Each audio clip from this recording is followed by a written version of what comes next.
Hello, everyone, and welcome back to the Trader's Mind Chat live show. Today, we are talking about stock market analysis, global macroeconomic news, trend analysis, and sector leaders.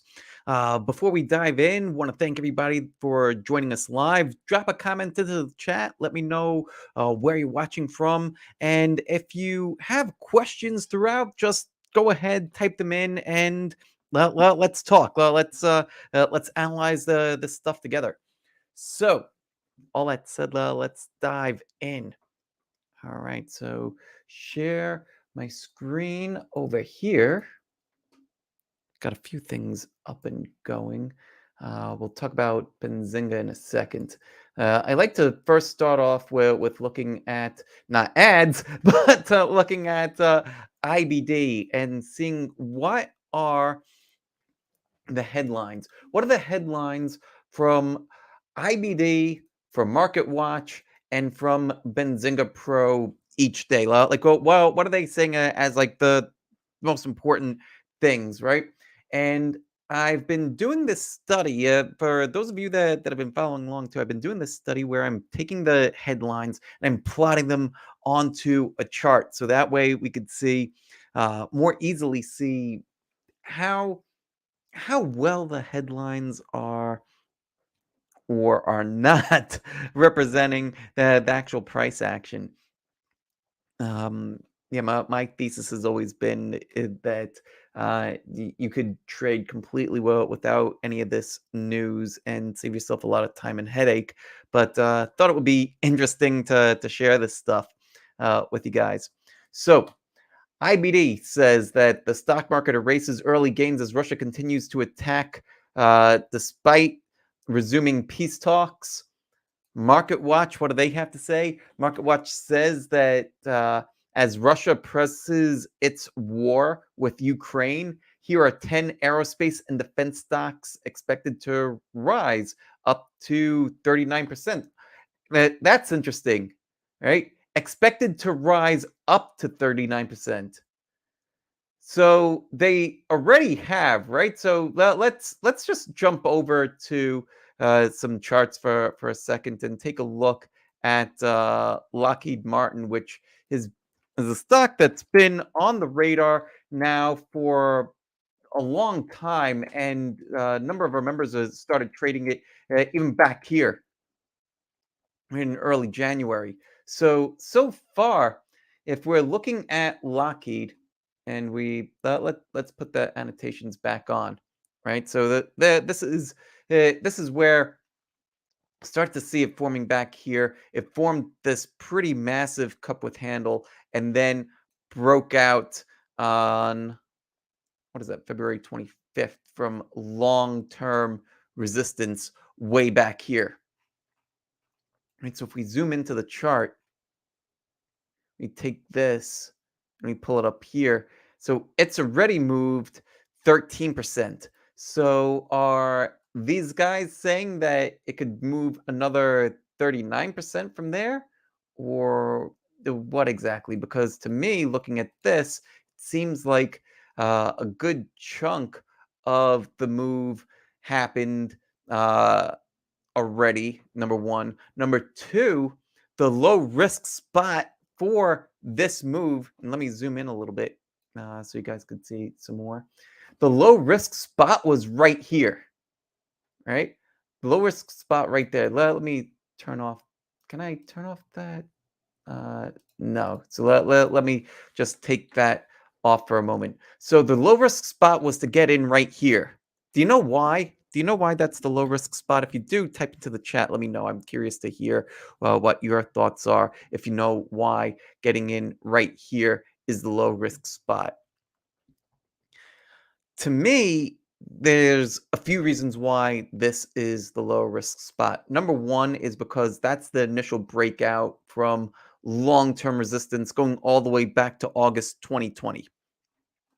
Next reason, right? Perhaps an even better reason is that you're buying close to the near-term swing low, meaning that this is the spot right over here where price has found support, right? So price ran up, it started to consolidate, it started to move sideways, and then it bounced around this level here between 378 and about 385. And buyers stepped in, and price didn't fall back down. In fact, you had these moving averages that caught up, right? Like you see that purple one there, that's a 21-day exponential moving average. Price got supported there, and you're sandwiched, right? You're sandwiched between long-term resistance.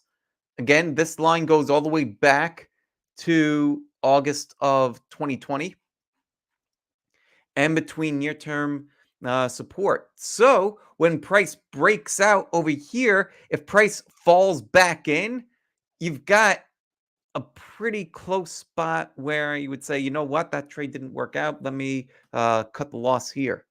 If you wanted to take a little bit of a longer perspective and not use the 21, but maybe use the 50-day moving average, you also have that there too. So that was the low risk entry point to get in. And we're already all over that from way back here being on the radar. These guys come out with this today talking about aerospace and defense stocks being able to move. Well, maybe they continue, but like, who's that message really for, right? Is that for you and me? Supposed to buy up here where, price could pull back and still be within its uptrend, right? Like, so when I'm looking for a place to place a stop, and this is actually part of a chapter in a book that I'm writing presently. When we are looking for a place to place a stop, we want it to break structure, right? Like we want it to be reversing the trend that we were trying to participate in. And if we're looking at something like this, where price could pull back over here, right? That's not a straight line, but you guys get the idea. If price pulls back over here, and let's say price closes near its high, right? It's still in an uptrend. It's still in an uptrend, and like you would have to, like, if you're buying up here and you're allowing it to fall 7, 8, 9, 10%, that's a lot. That's a lot. And the reason why it's a lot is because we're not playing only for a percentage gain, right? We're not just looking at where are we going to put this little green marker and how much percentage gain can we have.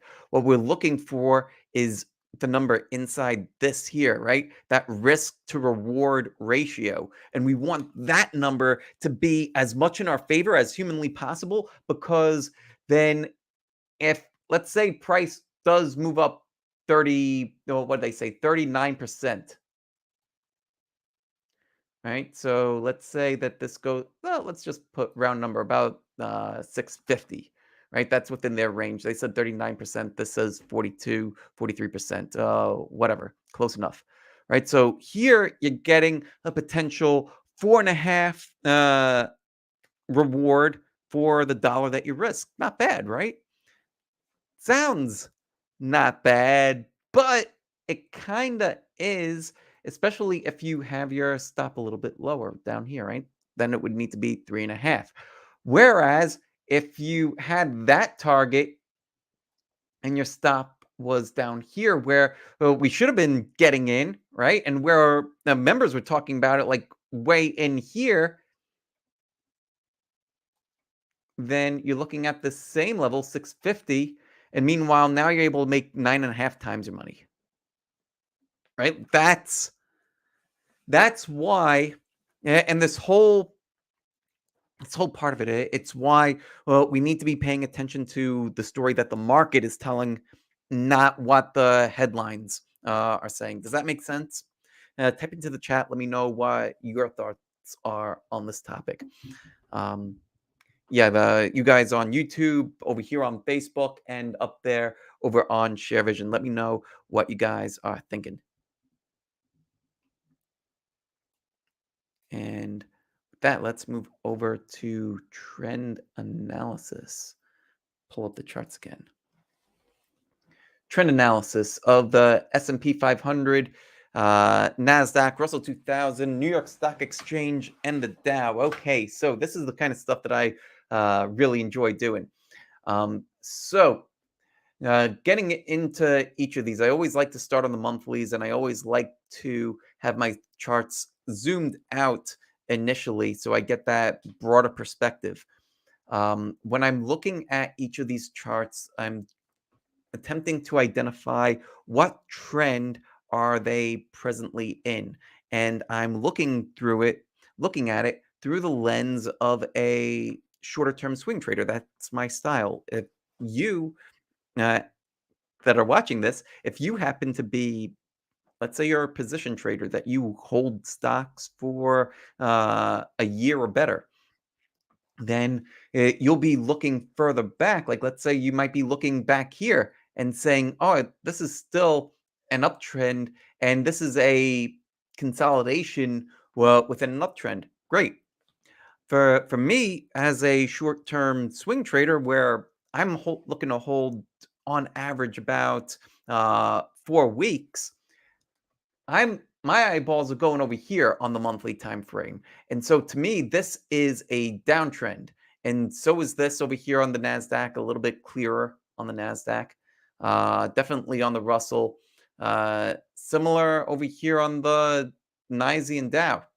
And we've got the IBD 50 over here. This is a thing that tracks the major growth stocks in the market, and it helps give a little bit of pepper to the sauce of figuring out, well, which is the market getting a little bit more bullish or bearish here.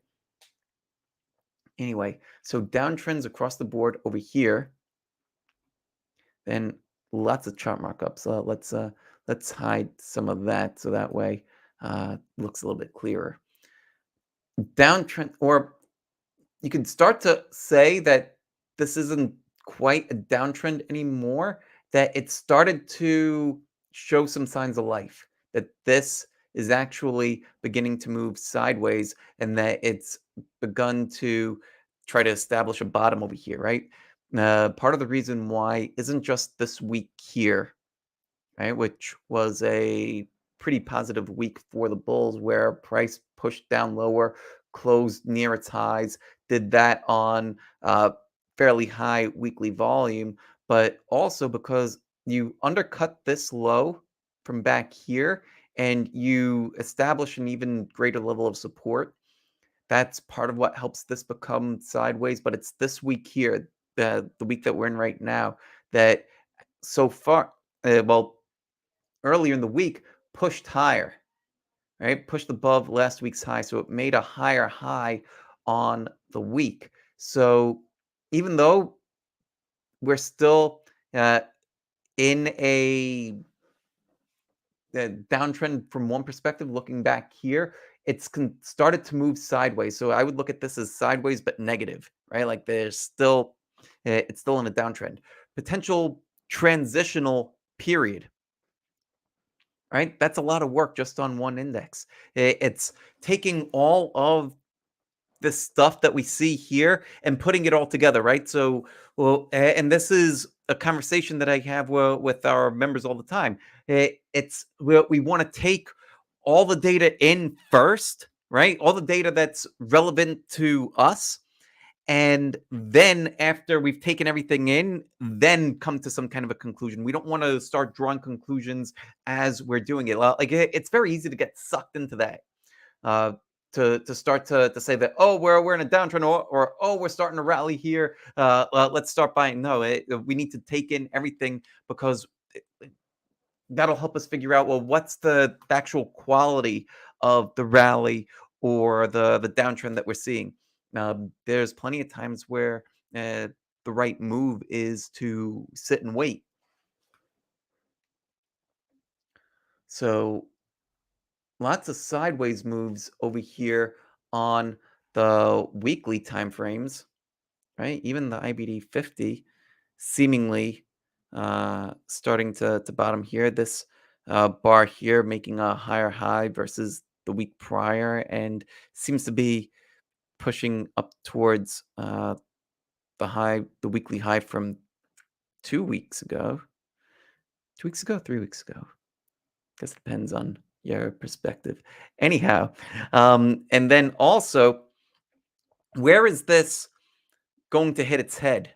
Right? It's going to hit its head right over here on the 10-week line. So when I'm looking at this, I'm seeing this as, yeah, it's moving sideways. Yes, it could potentially rally, but it's rallying into what should act as some major overhead resistance and create some additional chop. Do you guys see that? Do you see the do you see the rationale? So one of the things to do in trading is to see it from both perspectives. Well, like if put on your bull hat. I should get like a bull hat and a bear hat, right? So that way I could do anyway, the ideas. So put your virtual bull hat on, your imaginary bull hat on, and try to read it from that perspective. Then put on your imaginary bear hat and try to read the price action from that perspective. Well, over here, right, in this area,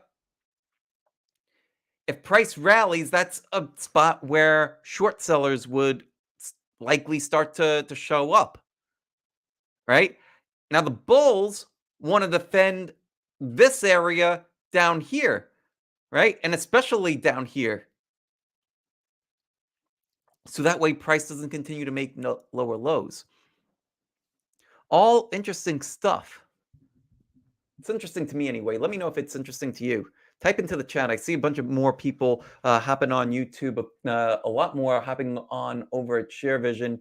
Type into the chat. Let me know. Let me know that you're alive, that you're doing well, and where you're at. Let's take a look at the daily time frames. So this is where I started to track headlines. We'll talk about that in a second.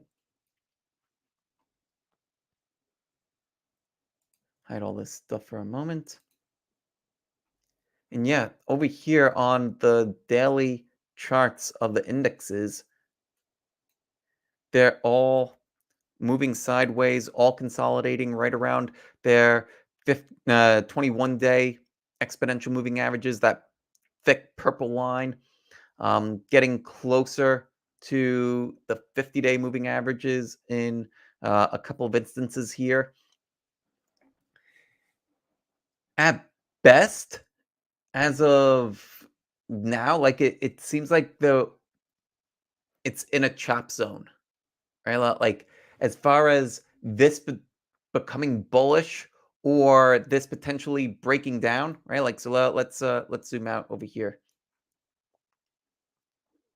Like this is not a bearish setup, right? Like this is just noise. Like some people might draw a trend line over here. Actually, why don't I remove all the drawings for a second? So that way you could see this a little bit better.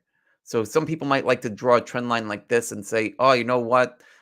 Price is getting some resistance around a 21-day, and you have this rising wedge area, even though that's not really a wedge, or like maybe it is, but it's a real ugly one.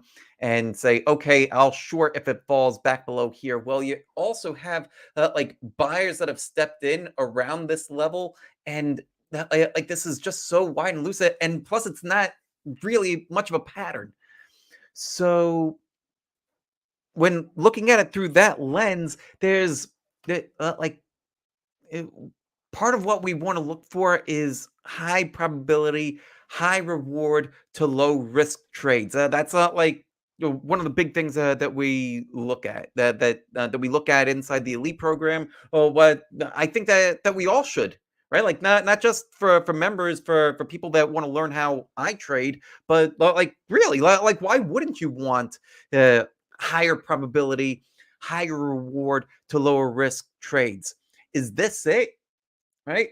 If we were to say, well, the entry would be a break of the trend line, right? So if we put this over here, right, stop loss above that. If this starts to break down, let's say it breaks down tomorrow, and you're looking for a retest of those lows, you're getting 1.7 reward for risking a dollar.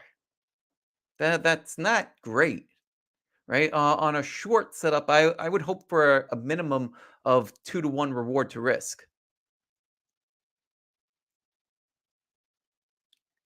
right? Well, like if you're gonna play, you should be paid uh, significantly more than what you're risking. This is a lot of noise. It could roll over, but yeah, wait for the ideas to tighten up before getting in.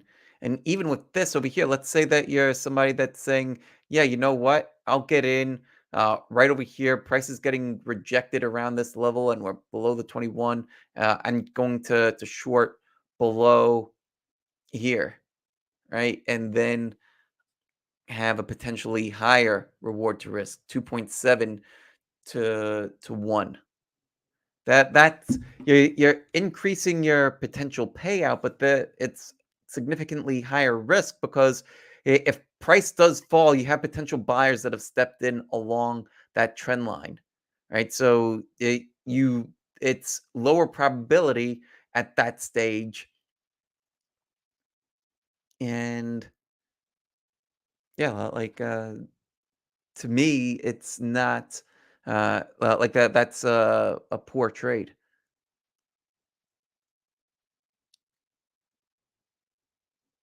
It's one of the things that helps us out quite a bit is the trading less, right? Have you ever answer this question? Have you experienced over trading at any point in your trading journey? Right? I have like both hands up. I'll put both feet up too, right? Like that. It.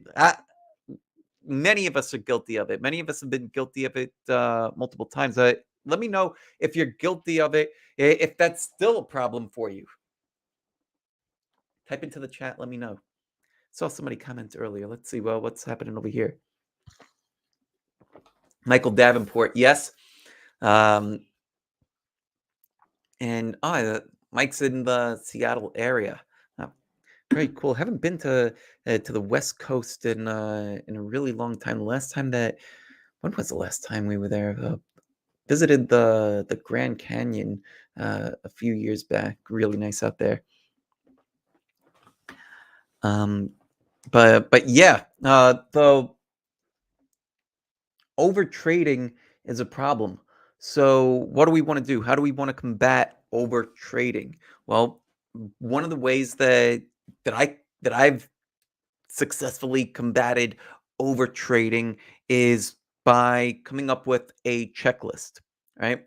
Uh, a couple of different ways to look at and think about checklists. In fact, well, why don't I turn off this banner because this is a little bit different. Like this is more insightful here. So, how do you combat over trading? And part of it being with these checklists. So, what you want to do is come up with the setups that you're going to trade, right? So having a name for your type of setup becomes very helpful. So that way you know the criteria for setup XYZ or setup cup with handle, let's say, or flat base if you're more of the can slim O'Neill type. And from there, you're able to define like, well, what's the minimum criteria for a flat base, let's say, right? It's pretty simple to come up with a minimum criteria for it. If you're curious, it's minimum 5 weeks long and no deeper than a 15% consolidation. Great. That's the minimum criteria. What makes a good one of these? Right? Two very different things. What's the minimum and what makes a good looking one of these? So you go into that, want to make a checklist of all the things that you find important in that particular setup. And then when you're going to look at it, well, Great. Just check off how many boxes am I able to check here. Oh, well, you know what? I was able to check off 5 out of 10. Is 5 out of 10 worth your money? Probably not.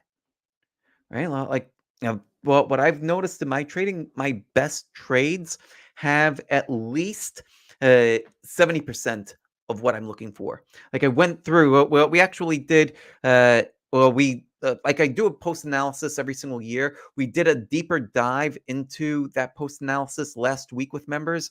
And, what I found was that the best trades of 2021, every stock had a gauntlet score. That's my proprietary checklist. Like it's a weighted average thing. Like I share it all well with the members, but every all the best trades from 2021 had a gauntlet score of 7 or higher. Right, so at least 70% of what I looked for had that. So checklists help. Right, so anyway, back to this stuff here. Right? So what were we talking about? We were talking about trend analysis on all of the uh, indexes here. So they're all consolidating sideways. Oh yes, and this too. Right. So I thought that this was interesting. I'll read it to you. I know the print is really small. So on this day, right over here on the 24th, when the indexes started to bottom and everything started to bottom and things are rallying, IBD says that the stock market reverses higher after Russia invades Ukraine.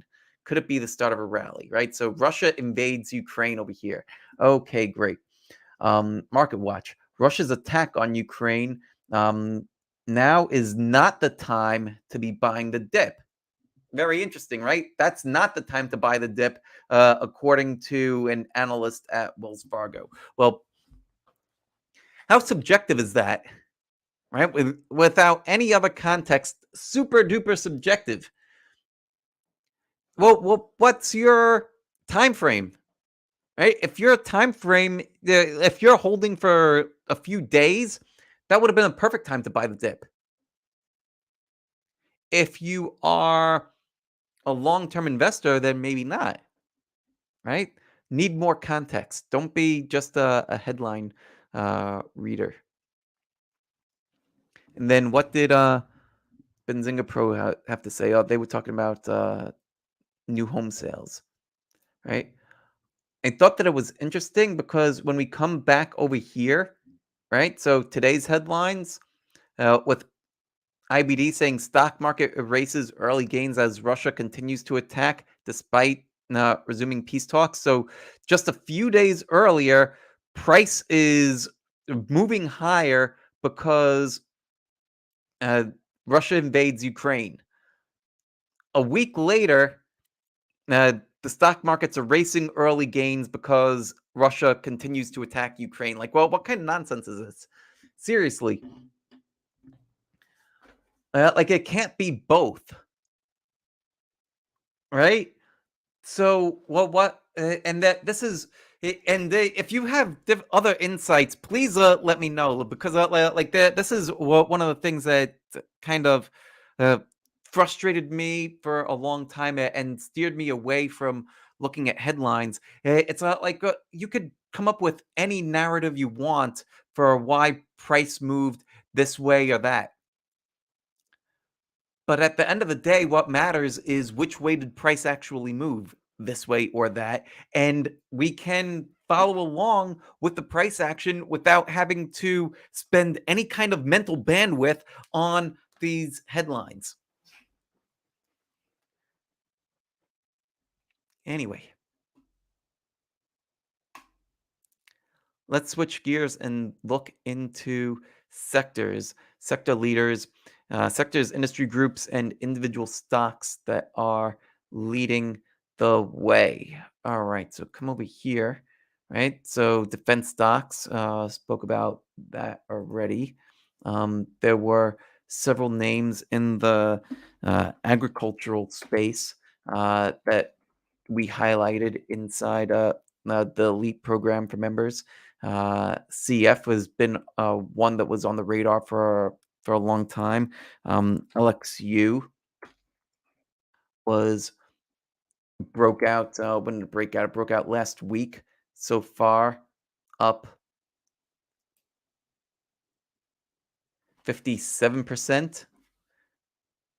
Is produced about 9 times your risk.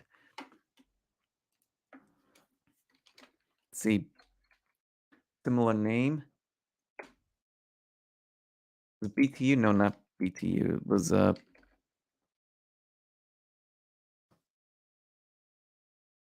PBT. No. Anyway, let's take a look at some of the other ideas in the focus list. So there's this one here. This one, here's an idea that I'm not ERF. Can't type today. Here's a name. Got in this idea back here on what is that? That's Monday.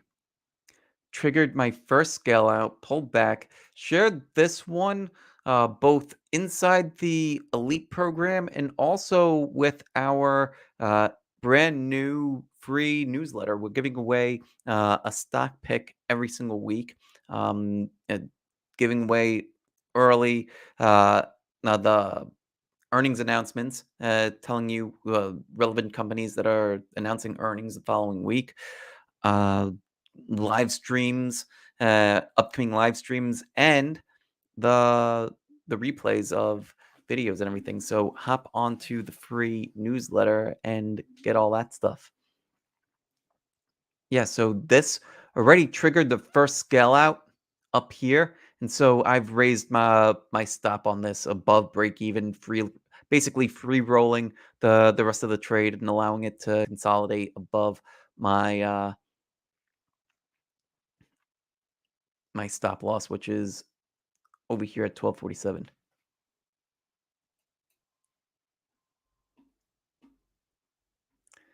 Let's see. So we have a bunch of energy names. We have a bunch of agricultural names that are uh, leading the market higher. Pull up Market Smith for a minute.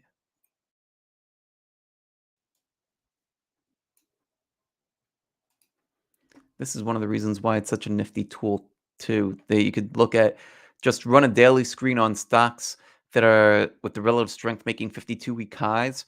I only run this screen on stocks that I'm already interested in, and then just sort by sector, right? So you could see that, just at a glance, bunch of agriculture, a lot of energy, couple of medical, few metals, some miners, retail, but yeah, the big ones are energy and agriculture that are leading the way.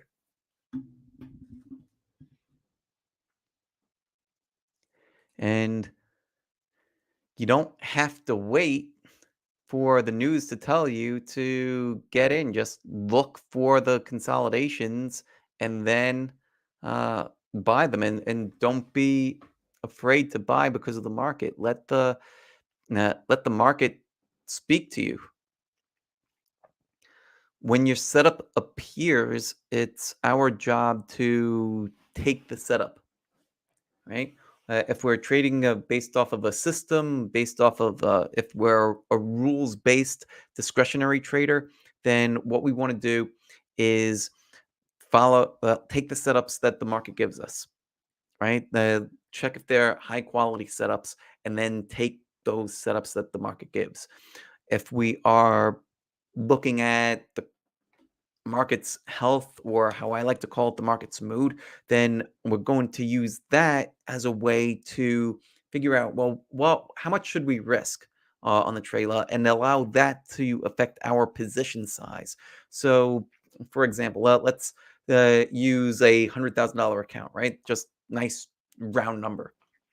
So we have 100 grand, and in a good condition, let's say, well, we want to put 25 grand into one idea, right? So quarter of our account into one idea.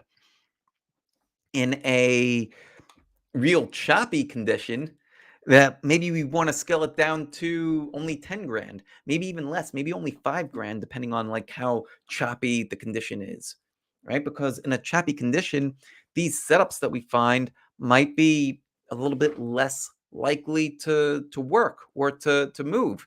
So we can participate when the setups appear and allow the market to give us even better feedback by participating in it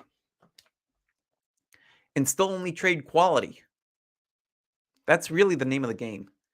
Trade quality setups. Let the market speak to you. Don't get caught up in the noise. Don't get caught up in the minutia. All right. All that stuff said, let's open it up to some open Q&A. I'll stick around for a few minutes here. Go ahead, type into the chat. Let me know what kind of questions that you guys have. And also, quick sip of water, just squirted on myself. um, yeah, so if you guys are enjoying these live streams, we do a lot more inside the Mara Elite program. In fact, we do 4 hours of live group coaching every single week. They get recorded, that they get archived for our members. If you're interested in the program and you would like to check it out, email code at marawealth.net. I just put up the the email address on the screen. So email code at marawealth.net and we'll send you a special offer. So any questions coming in? Let me check YouTube. Nobody has any questions yet on YouTube or Facebook. Get them in. Get them in. How about over here on ShareVision? Yeah, ShareVision is generally pretty quiet. I'd love to see some more comments over here on ShareVision. I got a There's actually more people watching over on ShareVision than I've seen. Like this might be the most viewed uh, stream on ShareVision. So let me know that you guys are alive over there. Come on, type into the chat. We've got Michael Davenport breaking the ice. Thank you, Michael. Michael says, what are your thoughts on inflation plays, agriculture? Do these need to be closed before the first rate hikes? Great question, Michael. So the way that to think about it, right? So let me share my screen and let's take a look at some of them. Right. So and if there's one that you're looking at, type that into the chat. Let me know so we could look at the one that you're most interested in.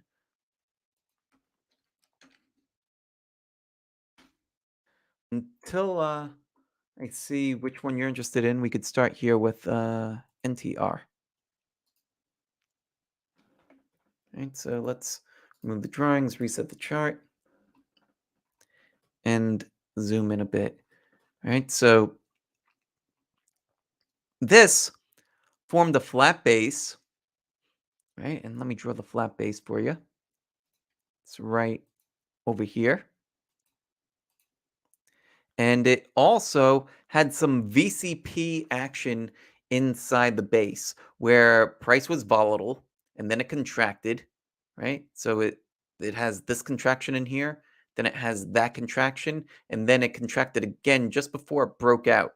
So over here, if we're treating this as the breakout and we have our stop loss right down there, right below the 21-day exponential moving average, and we take this to where price is at right now, so far, this trade has made about 16% in just a few days, which is excellent.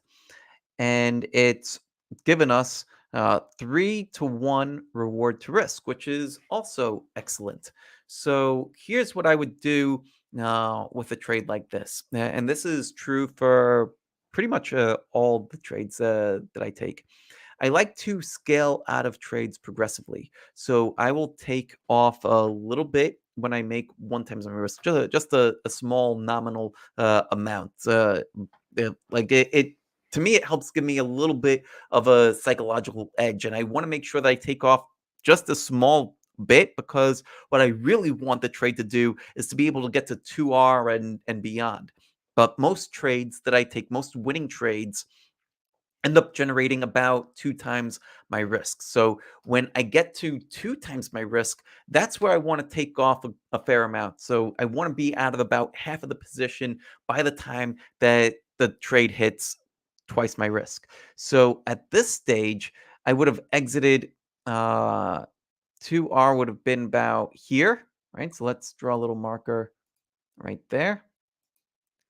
So right there, I'm out of about twice, about I'm out of about half of it, and I'm playing with the other half as it continues to move.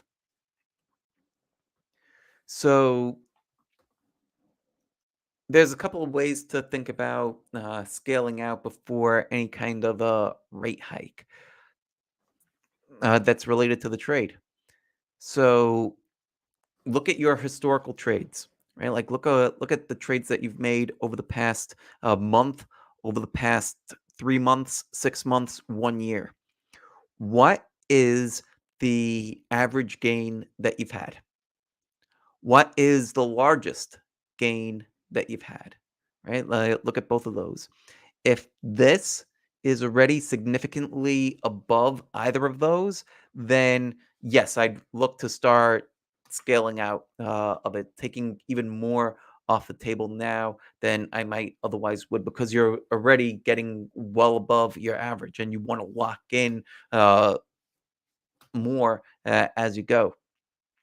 If it's still within your range, so far,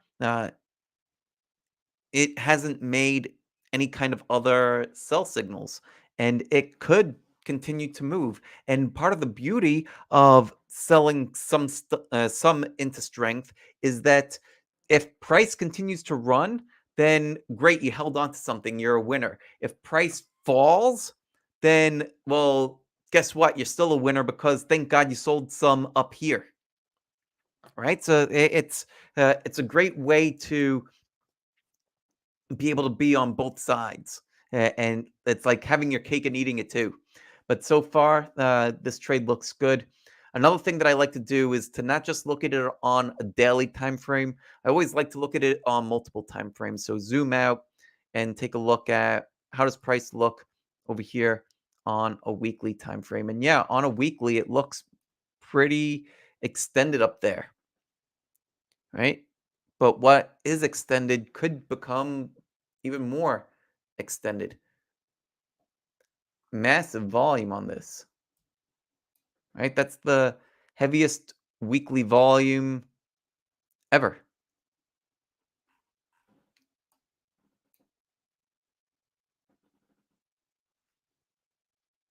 Yeah, heaviest weekly volume in its trading history. Quite interesting. So, is it euphoria?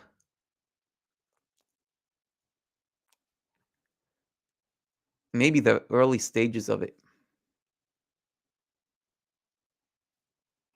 I wouldn't quite call this a parabolic move just yet, where you would want to sell everything that you have into strength. But it's starting to get there. Early stages potentially. We've got to see. We need to give it a little bit more time to make that kind of a judgment call.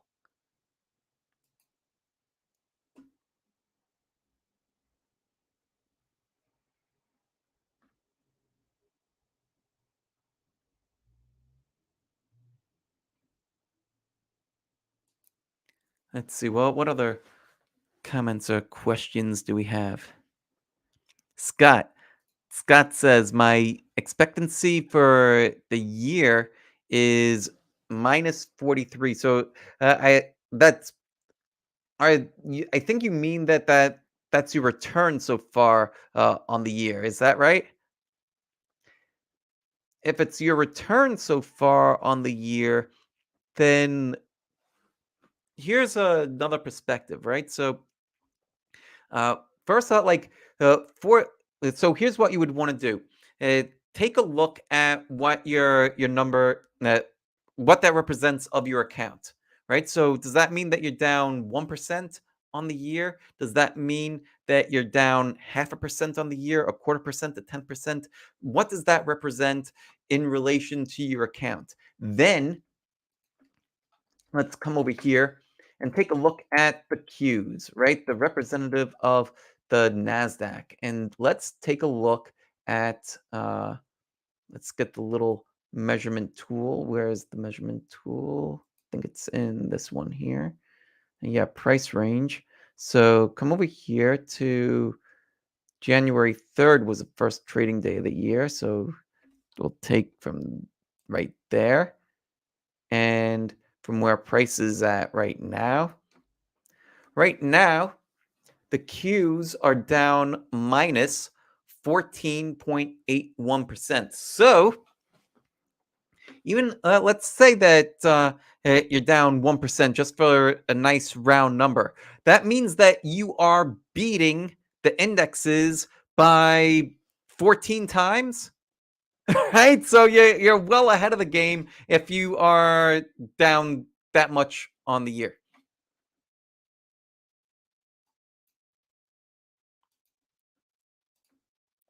So down down 26%. I wish that was my total loss. Okay, so you're in a little bit of a hole right now.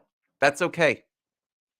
What's good is that you've realized that you're in a hole. And so when we're in a hole, what's the first thing that we've got to do to get out of a hole? The first thing that we've got to do to get out of a hole is put down a shovel, right? So what the activities that you were doing need to stop, because if you continue to do the same thing and expect different results, then that's the definition of insanity. So uh, step one is to stop what it was that you were getting in there. Step number two is to know that you are able to dig yourself out of a hole. How do I know that you're able to dig yourself out of a hole? How do I know that you're able to dig yourself out of a massive hole? Because I've done it, right? I shared, let me share the link to this over here. Right, so I'm just gonna go over to my blog. Free course, by the way. Might as well pitch this. There's a free course on marawealth.com for trading mindset of steel. So go grab the free course. But what I wanted to share with you was this blog post. Wrote it a while ago. This one right here. How I climbed from ruin and achieved plus 12,000% returns. Yeah, I know that sounds insane. I could hardly believe it when it happened, but it did happen. And it was in a small testing account that I had uh, in Robinhood, where I was first like playing around with options, trying to see like how I could trade iron condors and reverse butterflies and name the furry unicorn animal and all these kind of crazy option strategies. Anyway, I tested it out, didn't work for me. Great, but it's in a small testing account, so it's okay. I'm not getting freaked out by that. But I also knew that, hey, if I'm in a massive drawdown with this test, clearly it's not working great. I found something that doesn't work for me. Toss that aside.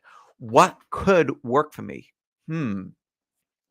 Well, what if I took my swing trading strategy and applied it to options and applied it to day trading? So rather than trying to trade spreads like iron condors and butterflies and those kind of things, well, what if I just used options straight up for their leverage and as a risk management tool and used it for day trading? So I'm removing the time element factor to a degree. Well, what happened was I was not only able to dig myself out of a massive hole, I was able to generate 12,000% in that account. And you could read the blog post and watch the video on the blog where I share all the screenshots and tell the rest of the story of how I was able to make that happen. So definitely go check that out.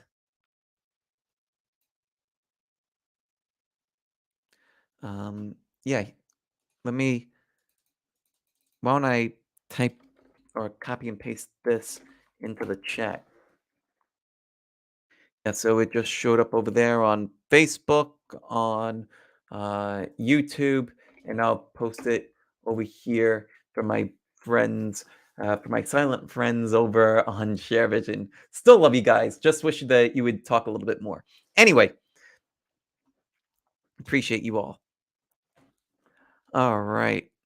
Um, yeah, Scott, the idea, right? Like so what one of the important things about trading too, right? And I experienced all kinds of boom it and bust it throughout my trading lot. It took me about 10 years to finally find something that worked. And here's the thing, right? Well, it wasn't when I finally found the thing that worked, it wasn't by doing it by myself, right? And that's basically how I started. Like I had such mistrust for any kind of an institution or anything that I just basically siloed myself off and tried to learn everything on my own, built spreadsheets and all this, tried to analyze that, and it didn't work. I kept on falling on my face over and over and over again. And when I finally found a group that I could hang with and learn from other people that were doing this successfully, bounce ideas off of them, that's when things started to stick.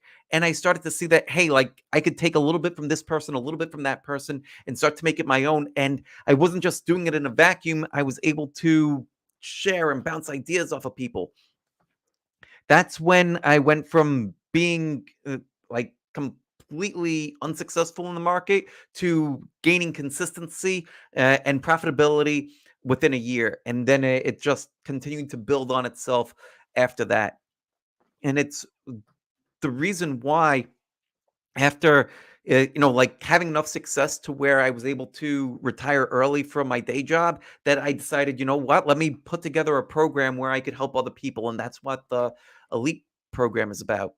So, and that's why, uh, if you're interested in the program, like just shoot me an email at the website at the email address below, the code at marwealth.net, and check it out. Take a trial.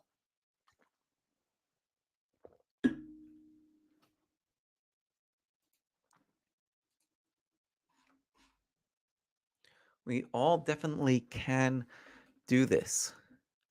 It's a matter of learning the right steps, the right skills that we need, um, how to execute this stuff, the skills to continuously improve, like journaling, not like what to journal, how to journal, well, how often, how frequently to journal.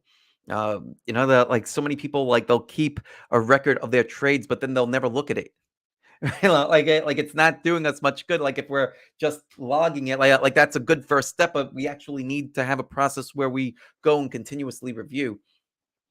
Yeah, I've been beating the journaling drum to like so much so frequently. I feel like a broken record, but it's totally worth it.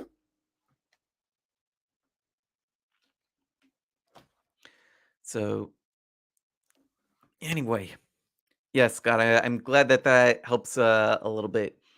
But we'll wrap things up here.